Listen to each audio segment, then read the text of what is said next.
Saludos amigos, bienvenidos nuevamente a Edición Nocturna. Soy Miguel Guerrero y estoy encantadísimo de estar con ustedes en sus hogares. En la noche de hoy vamos a tocar un tema sumamente importante que tiene que ver muchas veces con la actitud que asumimos los dominicanos frente a situaciones que podemos que podemos resolver de distintas maneras, porque todo el mundo piensa que las cosas marchan más mal de lo que en realidad marchan. Y es que el tema de esta noche es el pesimismo dominicano. Y yo le contaba a mis amigos, a los distinguidos invitados, el licenciado Juan José Martínez, sociólogo y catedrático universitario, y al licenciado Leo Baleirón, psicólogo y conocido educador, que el día pasado estaba en una reunión con una gente y encontré que alguien se quejaba terminantemente de lo mal que decía estaba la situación. Y yo le llamé la atención sobre el hecho de que en la marquesina de su casa había en ese momento de su propiedad un Mercedes-Benz y un Lexus, que entre ambos costaban alrededor de 11 millones de pesos. Ese es el tema de hoy, el pesimismo dominicano. Buenas noches, caballero. Buenas noches. Gracias por estar con nosotros. ¿A qué se debe ese pesimismo dominicano? El hecho de que, por más bien que uno esté, siempre la gente se vive quejando. Mira, yo creo que uno puede decir que en sentido general es una tendencia casi natural en los seres humanos a mirar siempre los aspectos negativos de las cosas y no ser capaz inclusive de ver lo positivo que puede haber en una situación. Yo me puse cuando me invitaron, yo dije, caray, me acordé porque precisamente mi tesis de maestría de psicología social fue sobre el ser dominicano y un aspecto que por supuesto sale a relucir en el trabajo es el tema del pesimismo. Y uno ve eso, o sea, hay una tendencia permanente a hacer juicios negativos sobre las cosas. Hay un ejercicio que un compañero, un filósofo, me sugirió hacer cuando yo empezaba un trabajo de grupo, y él lo que pone es en una vista, ahora en el PowerPoint, él pone un punto negro.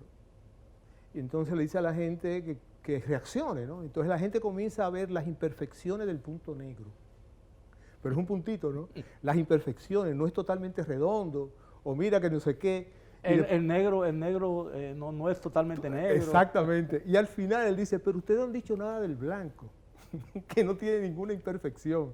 No, el punto era ese aspecto, ¿no? Y eso es una tendencia. Sí. Y buscando un poco me encontré con un libro, Zinker, que habla de los ángeles de la naturaleza humana, y dice, tenemos esa tendencia a mirar que estamos mal y no nos damos cuenta que históricamente antes estábamos mucho peor. Claro. Cuando él habla de la violencia, él dice, el mundo que nosotros no vivimos, la Edad Media, la Edad Antigua, era una época tremendamente violenta, claro. Tremendamente violenta. Y sin embargo, uno sí vivía añorando. Donde no había mañana. Donde no había mañana. Uno vive como añorando. ¿Pero a qué se debe de los dominicanos? Porque si nos comparamos con muchos de los países del área en que vivimos, ¿no? Del área Centroamérica y el Caribe, hay muchos países, la casi totalidad de los países tienen crisis muy superiores a los problemas que padecemos nosotros como nación. Y a los dominicanos, dice hoy en los periódicos dominicanos, hay un informe de la FAO, de que es la Organización de las Naciones Unidas para la Alimentación y la Agricultura, que la República Dominicana ha logrado superar en los últimos años en una forma casi dramática en los niveles de pobreza, es decir, que este país está avanzando, a pesar de todas las dificultades, a pesar de que hay muchas cosas malas, hay cosas que se pondrán más malas, y hay cosas que están empeorando, pero en realidad hay muchas cosas que marchan bien en la República Dominicana, ¿no?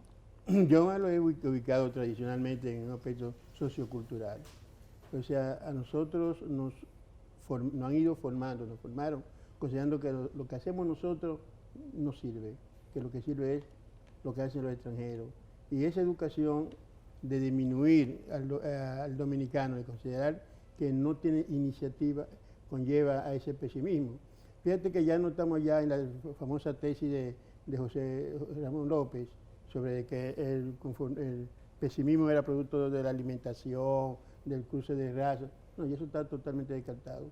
Pero nos sigue inculcando de que el dominicano no tiene esa iniciativa, de que todo lo extranjero es mejor que el dominicano. Y lo estamos viendo hoy día. O sea, primero la República Dominicana surge con ese pesimismo de no creer que podía ser independiente. Independiente, exactamente. El sector de Pedro Santana nunca creyó eso. Claro. Y se ha mantenido esa Y eso creencia. nos condujo a una guerra. A varias guerras nos Sí. condujo. Entonces, todavía hoy observamos cómo nosotros nos dejamos avasallarnos. Yo siempre le digo en el aula a los estudiantes, señores, dominicanos, y no por fetichismo ni nacionalismo barato, hemos sabido salir de muchísimos momentos difíciles, de muchísimos, y nos hemos mantenido. Pero inculcarnos eso desde pequeño, de que no podemos, que no podemos, que no podemos. Fíjate el cuco que nos inculcaron de la matemática, que la matemática era una asignatura que no podía comprenderse, siendo una matemática tan esencial en los estudios. Pero claro, nos inculcaban Que no estaba al alcance de la mente dominicana. Así es. Entonces, Bueno, si de mí se trata, yo le doy la razón. y también de nosotros, porque nosotros somos del área sociales también. Pero es un problema para mí sociocultural, que nos inculcaron eso. Y observamos que hoy el joven de hoy, que está estudiando, tiene una serie de iniciativas extraordinarias y las hembras.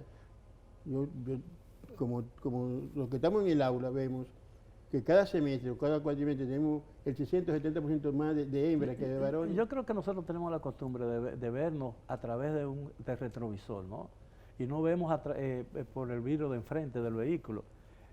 Quizás por el miedo a un accidente, y así contemplamos todas las cosas. Vemos el porvenir dominicano a través del retrovisor y por eso nunca lo vemos.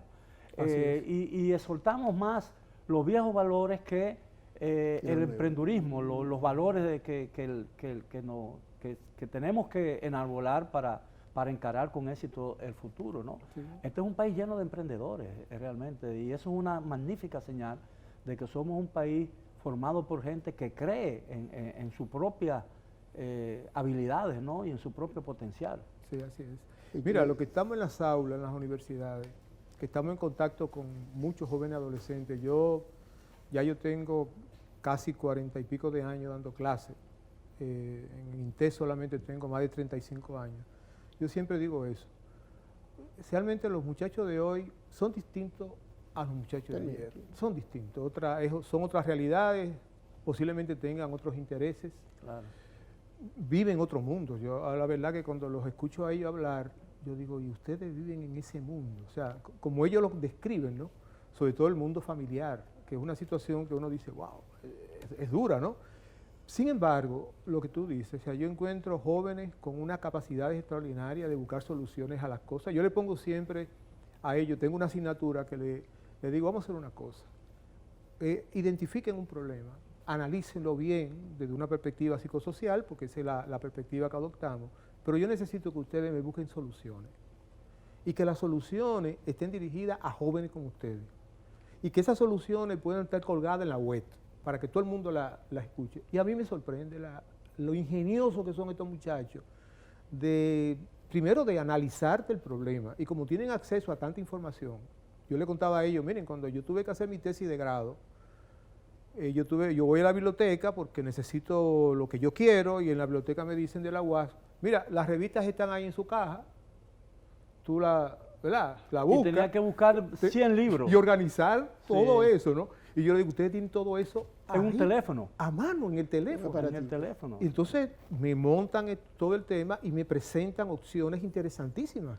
Ahora, hay una palabra, hay una frase, un dicho, que muchas veces se utiliza para describir un nivel de impotencia del individuo frente a una situación. Y sin embargo, como yo lo veo, es una señal inequívoca de, por ejemplo, de la capacidad del dominicano para encarar los desafíos. Por ejemplo, yo me la busco. Sí. Cuando un dominicano dice yo me la busco, lo que significa con eso es que él tiene cómo resolver el problema. Él le da el pecho. Le da el pecho. Entonces yo creo que lejos de ser una expresión de pesimismo, yo creo que es una expresión de optimismo. Es decir, yo no necesito que nadie me auxilie, yo puedo resolver por mí mismo.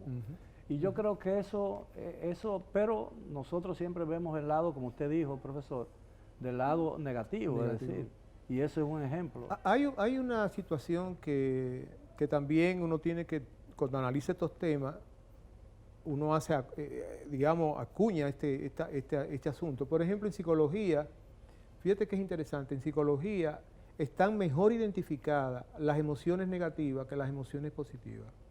Todavía más, es más fácil en psicología saber la razón, la razón del odio, la razón de la violencia, la razón de los celos.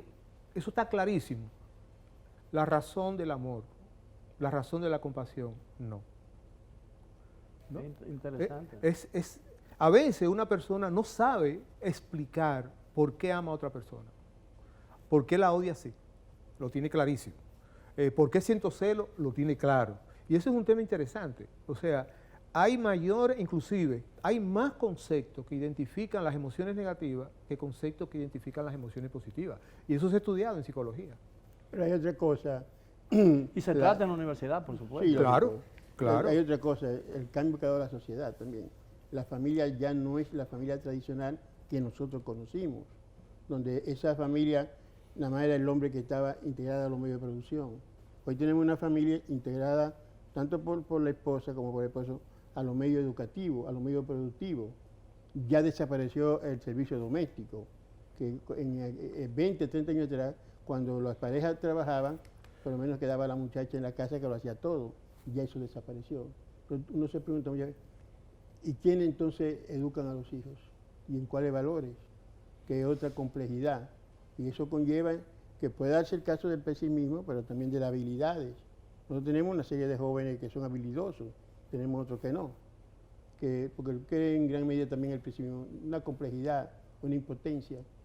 Y si no tiene esa persona el conductor que le permita desarrollar sus capacidades, pues tiende a colocarse como un pesimista. Bien, caballeros, si ustedes me lo permiten, tenemos que hacer una pausa, regresamos después de ella con el tema de esta noche, el pesimismo dominicano y lo que puede suceder a través de ese sentimiento negativo que muchas veces guía la conducta de las personas y, por supuesto, la conducta de una colectividad o de una nación por completo. Regresamos después de la pausa.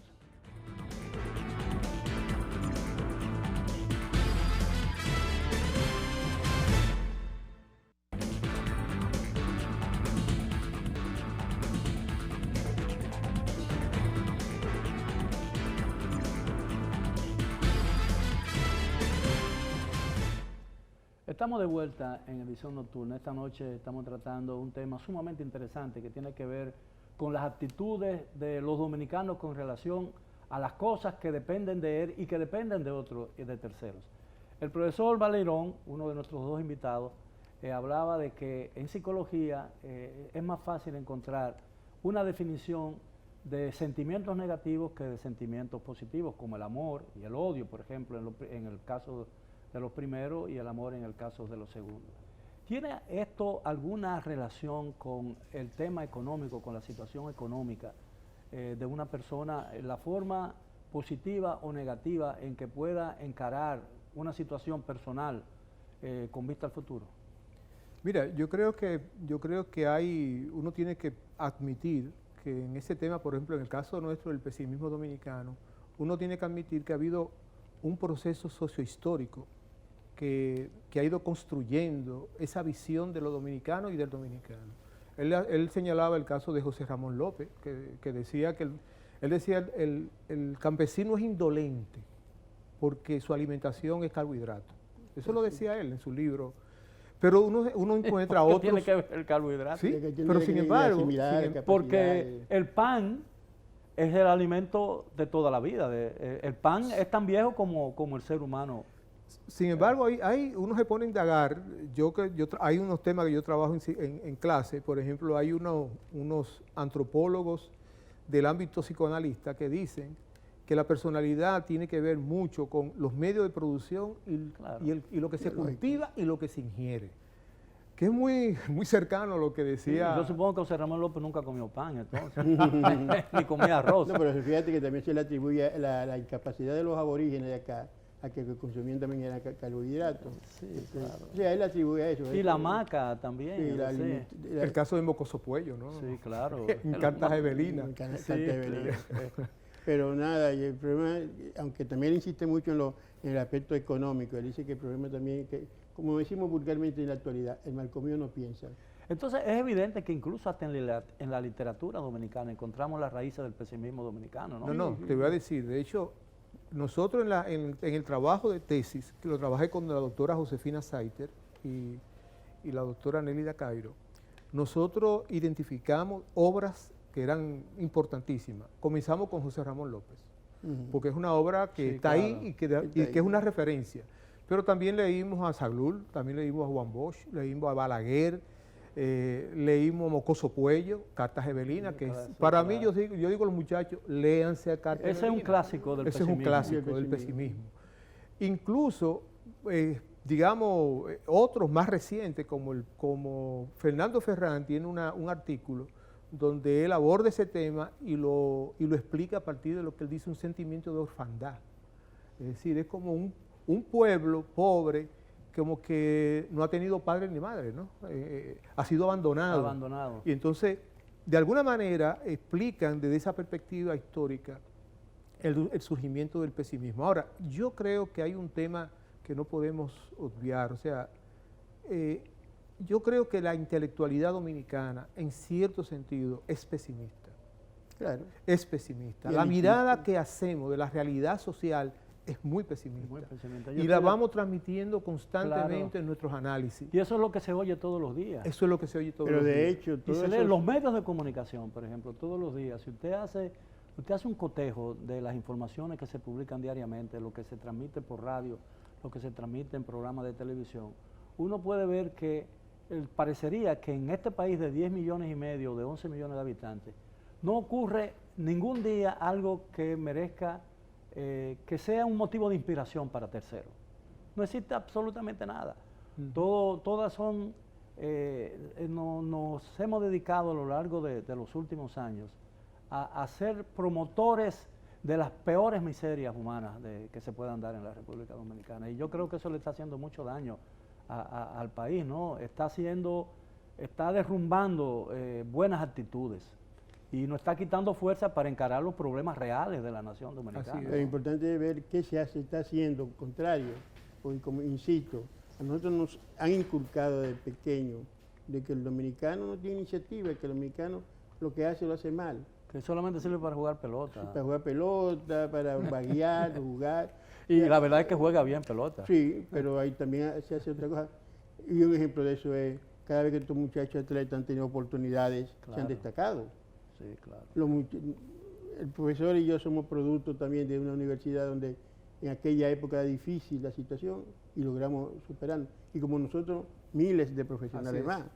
Yo pienso que en la medida posible ya el pesimismo se ha ido debilitando. No, pero además yo escribí recientemente que el país ha logrado salir airoso, no solamente airoso, ha logrado salir mejor de como estaba. Claro. De grandes desastres, ¿no? Por ejemplo, de la Revolución de Abril, que murieron 5.000 dominicanos, de una intervención extranjera, la segunda en 50 años. Hemos salido de bien y hemos logrado forjar un sistema más o menos democrático que funciona, a la imperfección, pero funciona. Después de la caída de un golpe de Estado que nos paralizó durante 2 o 3 años, es decir, el dominicano tiene un potencial y yo creo que nos falta un poco de estímulo para hacer de ese potencial y ganar lo que yo llamo el lugar en el futuro que nos corresponde y que merecemos, ¿no? Como nación y como individuo.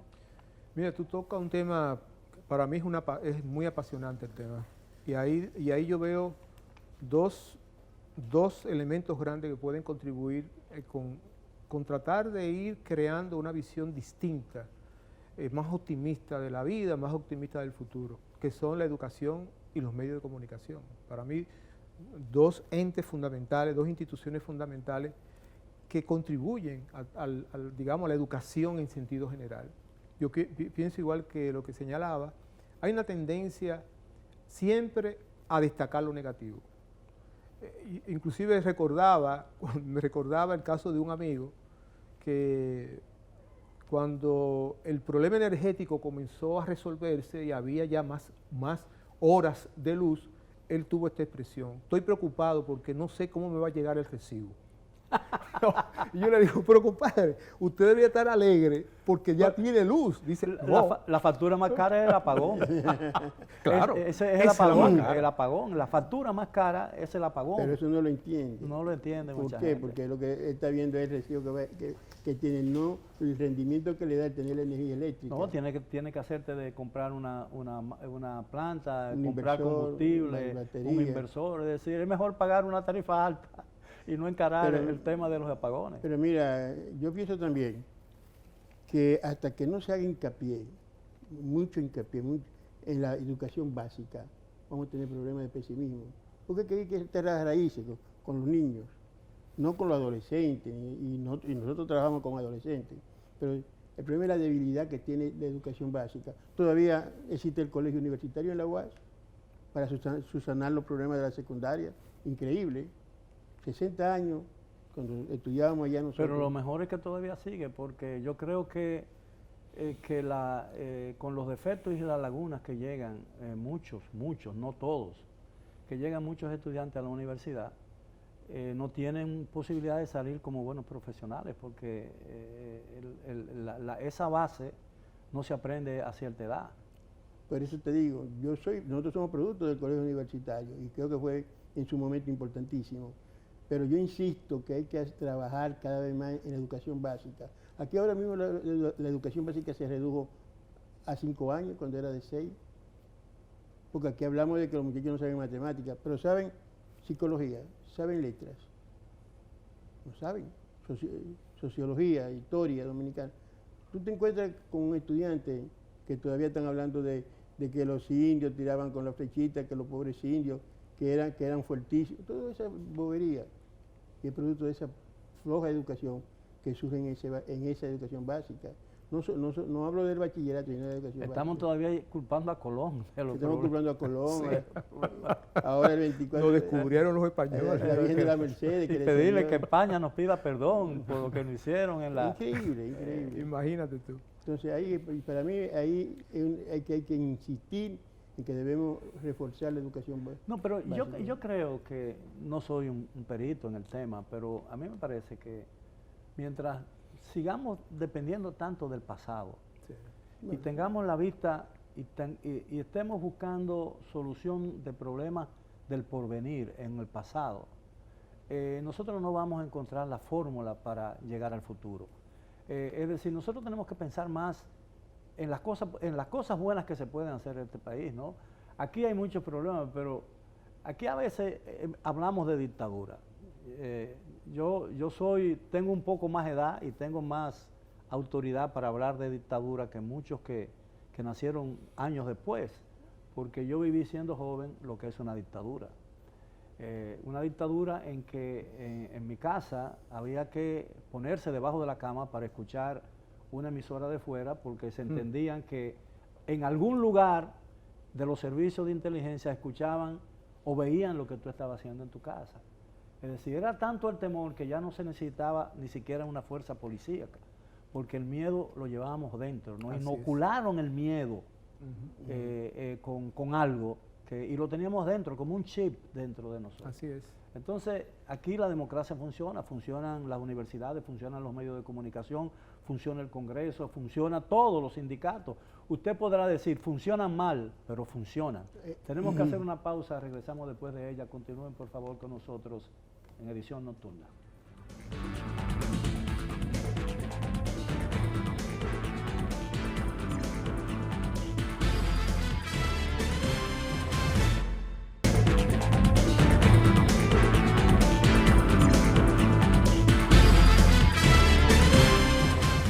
Bien, estamos de vuelta en Edición Nocturna. Hoy estamos hablando sobre el pesimismo dominicano, las raíces históricas del pesimismo dominicano, la manera en que el pesimismo se ha convertido en una especie de teoría dentro de la literatura y la filosofía dominicana.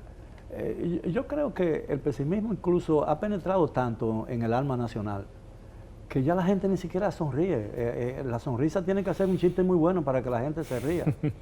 ¿No es cierto? Con ese pluriempleo que vive la gente, no tiene tiempo.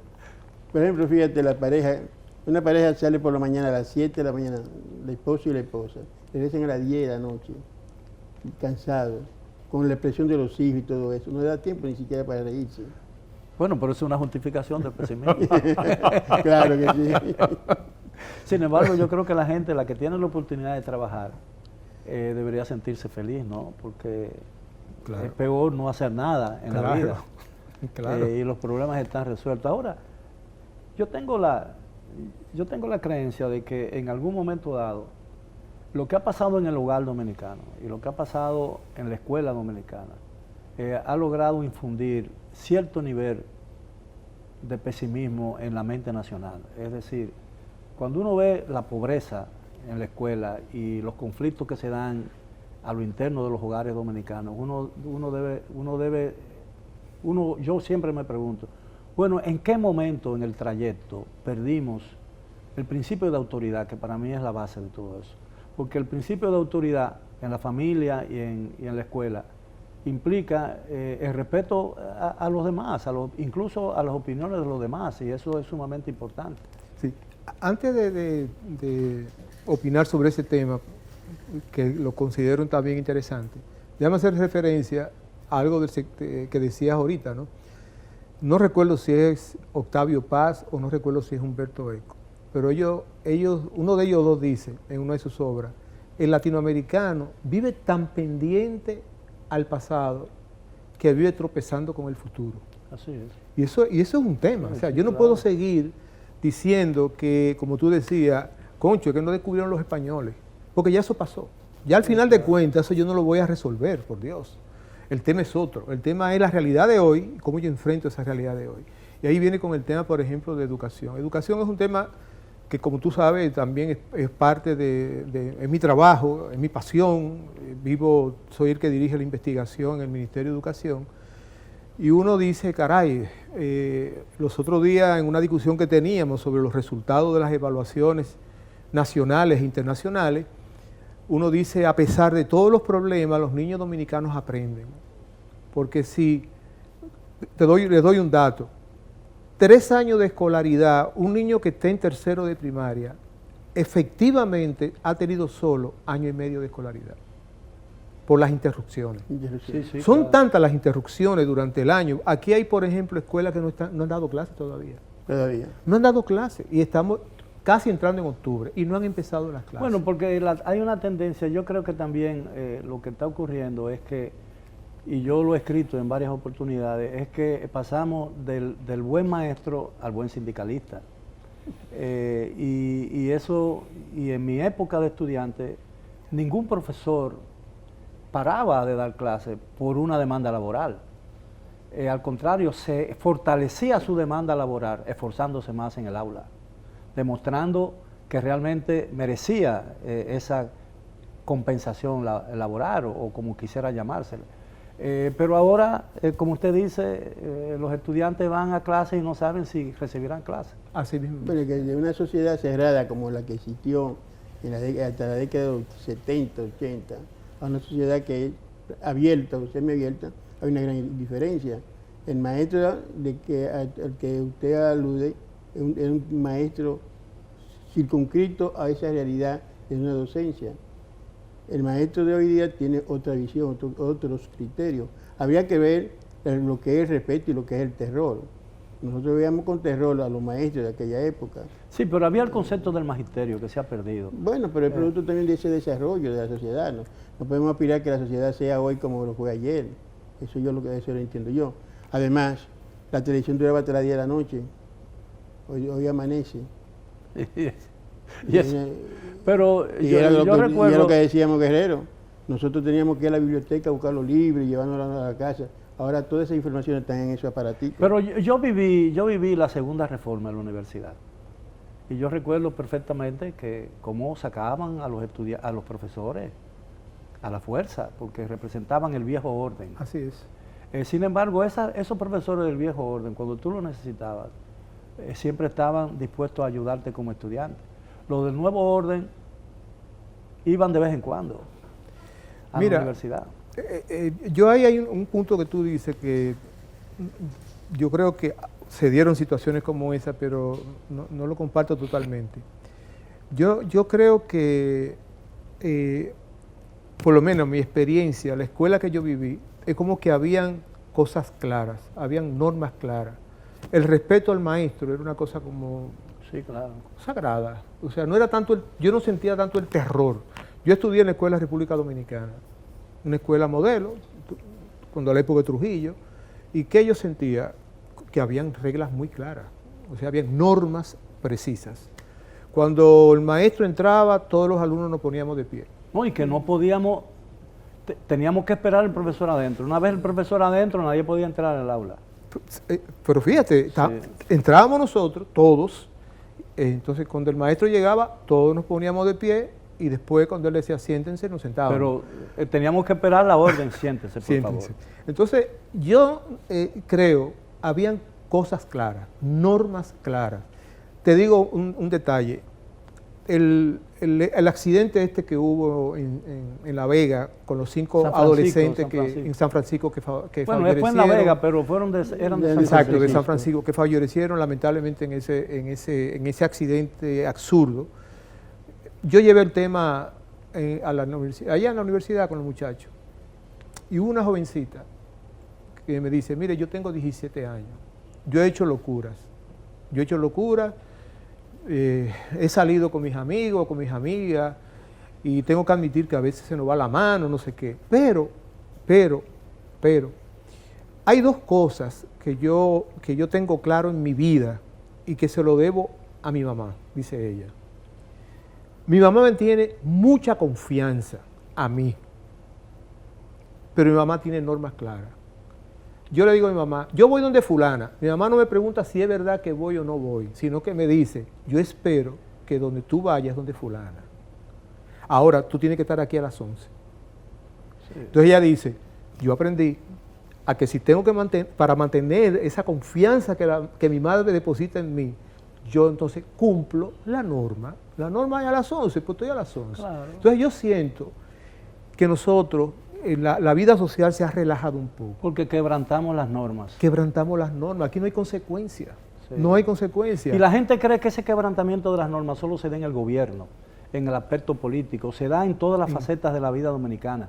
Es decir, nosotros reclamamos de un gobierno algo que no sabemos hacer o que no podemos hacer o que violamos dentro de nuestra propia actividad personal o profesional. Así es. Es un problema generalizado.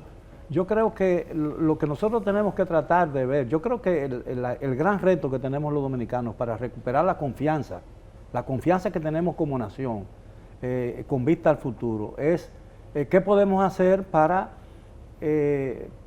recuperar lo que una vez perdimos. Así es. Que perdimos, ¿no? Bueno, yo no sé ustedes, yo recuerdo que yo hice mucha diablura cuando joven.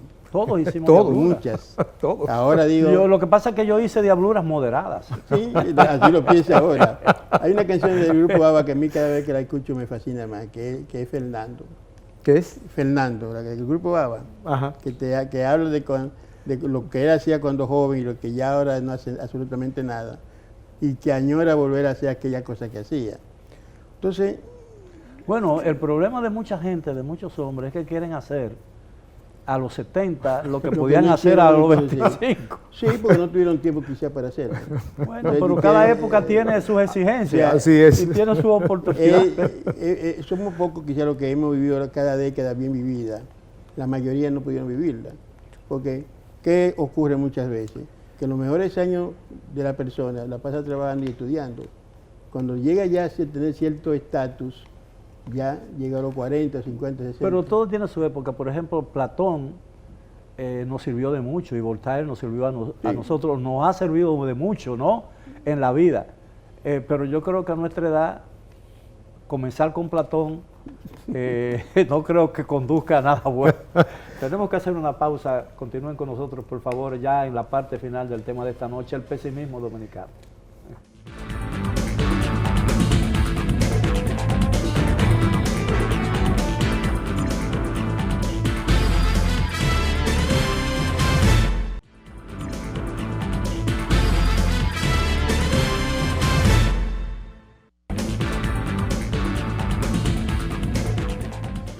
Bien, llegamos ya a la parte final del tema de esta noche, sobre el pesimismo dominicano. Es verdad que, aunque duela decirlo, tenemos alguna dosis o alguna dosis de pesimismo guía nuestro proceder diariamente. Sí. Aunque tengamos una visión de futuro, yo creo que el pesimismo dominicano de alguna manera ha contaminado el ambiente y nos ha contaminado a muchos de nosotros.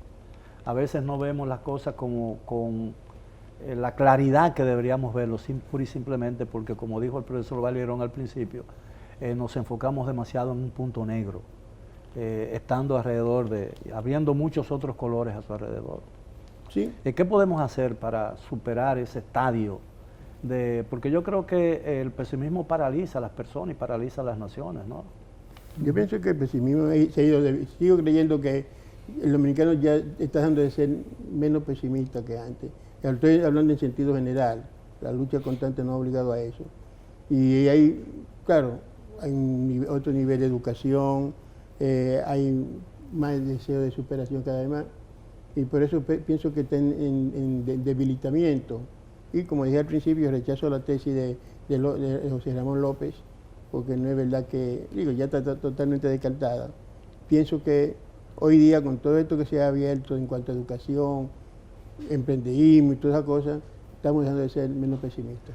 Yo creo que los carbohidratos pueden llevarnos a producir diabetes, pero no a ser pesimistas. Ahora, hay una frase que es muy en boga en mucha gente, que yo creo que describe el pesimismo actual dominicano.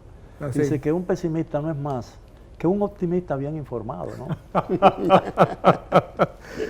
Mira, tomando en cuenta eso, de hecho, yo creo que hay que admitir, la sociedad dominicana es una sociedad, para mi gusto, demasiado politizada. Nosotros tenemos política las 24 horas de las horas, 365 días del año. La vida política es... ¿Y qué sucede? Yo creo que en el problema del pesimismo hay un problema de la ideología. Sí, claro. O sea, es muy difícil que una persona del partido contrario sea capaz de sentarse a admitir lo que otro partido hizo o ha hecho. Si lo ha hecho bien. Si lo ha hecho bien. Eso es difícil, o sea, uno nunca encuentra eso. O sea, y es el no reconocimiento de la realidad, es la visión ideológica de la realidad. No, y claro, cuando lo admite a regañadientes diciendo, no lo está haciendo totalmente bien, o tiene que ampliarse, o tiene que mejorarse. Por ejemplo, en educación, yo digo, tan extendida. Señores, ese es un esfuerzo grande que se está haciendo. Sí, claro. Yo creo que eso hay que mejorarlo, indiscutiblemente que hay que mejorarlo. Pero hay números interesantes. Tú tienes menos niños en la calle, los muchachos están en las escuelas, ha ido creciendo sistemáticamente. Bien alimentados, los padres se han liberado de muchísimas cosas. Exactamente. Constituye un aumento de ingreso indirecto, porque ya no tienen que pagar una escuela de pago, no tienen que alimentar a sus hijos. Es una cosa... pero fíjate que a veces esa visión ideológica hace que dice, pero yo te di el 4%, pero tú no me das resultado todavía. En dos años, 3 años, señores, eso no es así. No, eso no es así. Los procesos educativos son a largo plazo. Claro. Los mismos países que han dado el salto lo dicen. Nosotros tenemos 50 años en esto, tenemos 60 años en esto. Sí, es el mínimo una generación. Claro. Un proceso. Y entonces yo creo que hay un problema de que esta sobreideologización de la vida dominicana no nos permite que entonces lo que de positivo hay en la vida dominicana aparezca. Incluso la prensa, como tú mencionabas. A mí me llegó cuando yo dirigí pruebas nacionales durante 12 años. Y cuando yo llegué, que había un lío muy grande, se perdían las hojas de respuesta, se perdía todo, logré organizar todo eso. Y de buenas a primeras yo veo que los amigos de la prensa no llegan. Yo llamé a una amiga periodista, le digo, ¿y qué pasa que ya tú no vienes? Y dice, no, es que ya tú no eres noticia. Yo le dije, ¿cómo así que yo no soy noticia? Y dice, no, porque ya no hay escándalo. Sí, es decir, noticia es que hay escándalo. Y la convidé, le dije, no, pero ven por aquí, vamos a tomar un café. Y le dije, te voy a dar nombre de escuelas para que tú visites. Es verdad que hay muchas escuelas mal, pero hay muchas escuelas que están funcionando muy bien. Y efectivamente fue a una escuela de esas. Cuando volvió, me dijo, ella me decía siempre profesor, dice, profesor, estoy sorprendida. Es que las escuelas que están funcionando mal son la excepción. No las reglas, porque muchas cosas han mejorado en la educación. Hay cosas que siguen igual, hay otras que siguen peor, pero la realidad es que hay muchas cosas que están marchando bien. Bueno, es una visión optimista entonces. Sí, yo tengo una visión, trato de tener una visión optimista. No sé si lo logro, pero trato, porque uno tiene que encarar esto, tiene que adaptarse a eso. Yo muchas veces me he visto casi decepcionado de muchas cosas, porque el pesimismo se ha adentrado de mí, pero yo trato de rechazarlo como con la señal de la cruz, ¿no? para espantar de mi vida a los demonios. Claro. Así que, caballeros, muchísimas gracias por haber aceptado nuestra invitación. Este es un tema realmente de vital importancia para la República Dominicana, porque el éxito muchas veces depende de la actitud que se asuma frente a un reto, a nivel individual y a nivel colectivo y, por supuesto, a nivel de una nación. Ha sido todo por hoy. Gracias por su atención. Los esperamos como de costumbre mañana a la hora de siempre. Hasta entonces.